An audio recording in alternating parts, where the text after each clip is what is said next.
کوئی مبہم سا فکرہ جس میں حیا کو صرف اوتل گرینڈ سمجھ میں آیا تھا، ساتھ ہی رابطہ منقطع ہو گیا تھا۔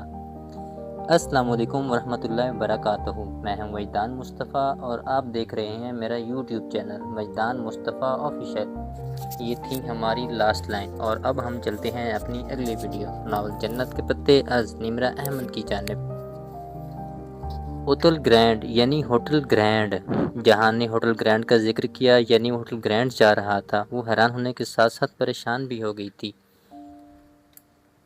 کہ جہاں کو علم نہیں کہ وہ عبد الرحمن پاشا کا ہوٹل ہے اور پاشا تو ابیو قدام میں واپس آ گیا ہے۔ لوگ عموماً ریسٹورنٹس میں ہی ملتے ہیں، اس لیے اس نے یقیناً اپنے دوست کو وہی مقام بتا دیا ہوگا، اور جہاں تو سرے سے کسی عبد الرحمن پاشا کو نہیں مانتا۔ پھر اچھا چھوڑو سب، دوپہر میں اس سے ملنا تو پوچھ لینا۔ سارے خیالات ذہن سے چٹکتی وہ پزل باکس لے کر اٹھی اور اسٹڈی میں آ بیٹھی۔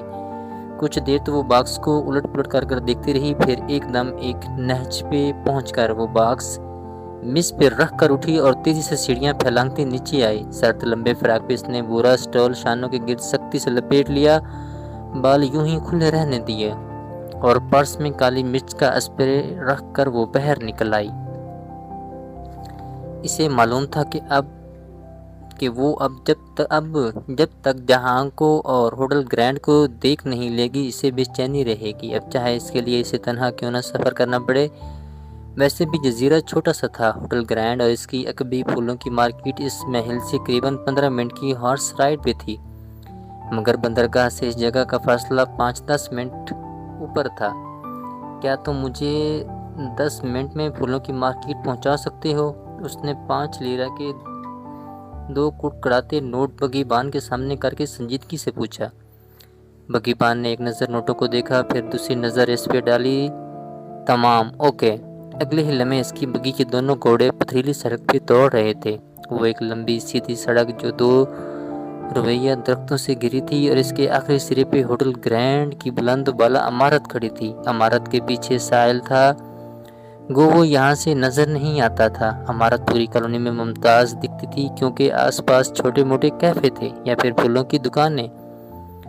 پھولوں کی مارکیٹ یہاں سے شروع ہو کر ہوٹل کے عقب میں پچھلی گلی تک پھیلی تھی۔ وہ پھولوں کے ایک سٹال پہ جا کھڑی ہوئی اور یوں ہی بے توجہی سے پھول اٹھا کر دکھنے لگی۔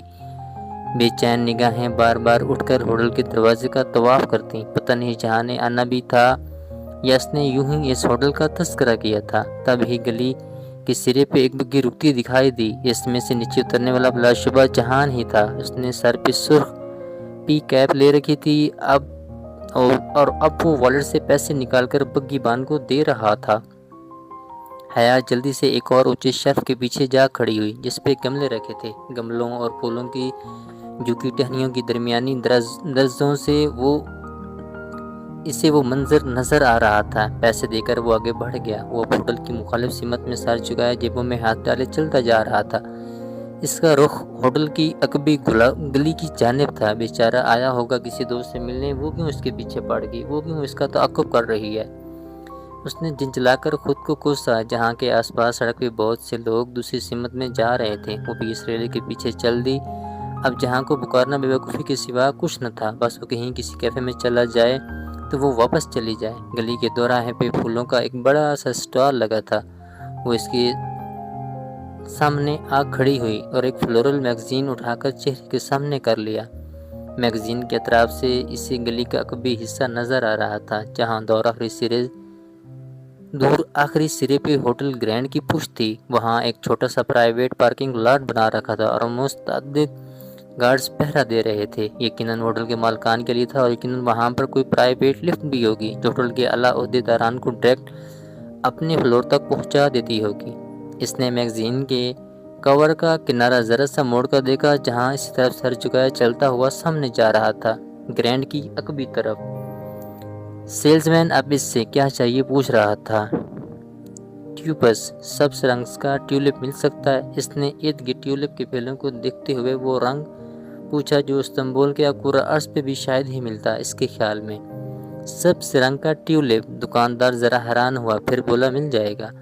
اتنے زیادہ کیوں ہوتے ہیں ٹیولپ استنبول میں؟ جہاں دیکھو ٹیولپ سی نظر آتی ہیں۔ اس نے جلدی سے دوسرا سوال جاڑا۔ کن اکھیوں سے اسے جہان اب پارکنگ لاٹ تک پہنچتا نظر آ رہا تھا۔ وہاں رک کر اس نے والیٹ نکال کر گارڈ کو کچھ دکھایا، شاید اپنا ID کارڈ۔ نفی میں سر ہلا کر جواباً کچھ کہہ رہا تھا۔ ٹیولپس تو استنبول کا سمبل ہیں، کہ آپ نے ٹیولپ فیسٹیول کے بارے میں؟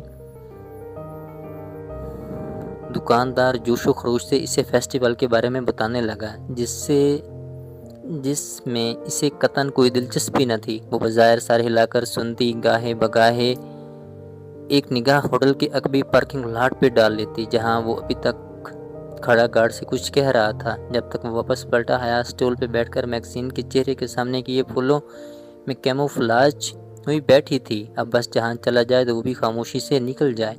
کسی نے نرمی سے میگزین اس کے ہاتھ سے کھینچا، اس نے چونک کر دیکھا۔ جب اپنا چہرہ چھپانے کے لیے میگزین اس کے سامنے کرتے ہیں تو اس کا الٹا نہیں پکڑتے۔ این اس کی سر پہ کھڑے جہاں سکندر نے نرم سی مسکراہٹ کے ساتھ کہہ کر میگزین سیدھا کر کے اسے تھمایا۔ اگر زمین میں گڑ جانے سے زیادہ مبالغہ آمیز محاورہ ہوتا تو اس وقت حیا سلیمان پہ صادق اترتا۔ وہ قدرے بکھلا کر کھڑی ہوئی۔ تم ادھر کیا کر رہے ہو؟ جواباً جہان نے مسکراہٹ دبائے سوالیہ ابرو اٹھائے۔ نہیں، بلکہ میں ادھر کیا کر رہی ہوں؟ وہ ذرا خفت سے مسکرائی۔ میں ایک کام سے آیا تھا اور تم شاید میرے پیچھے۔ وہ مسکرا کر بولا، مگر اس کا چہرہ ذرا ستا ہوا لگ رہا تھا۔ اور اب ہم ملتے ہیں انشاءاللہ اپنی اگلی ویڈیو ناول جنت کے پتے اس نمرہ احمد میں۔ اور اب سب سے گزارش ہے سبسکرائب کریں میرا YouTube چینل۔ جزاک اللہ۔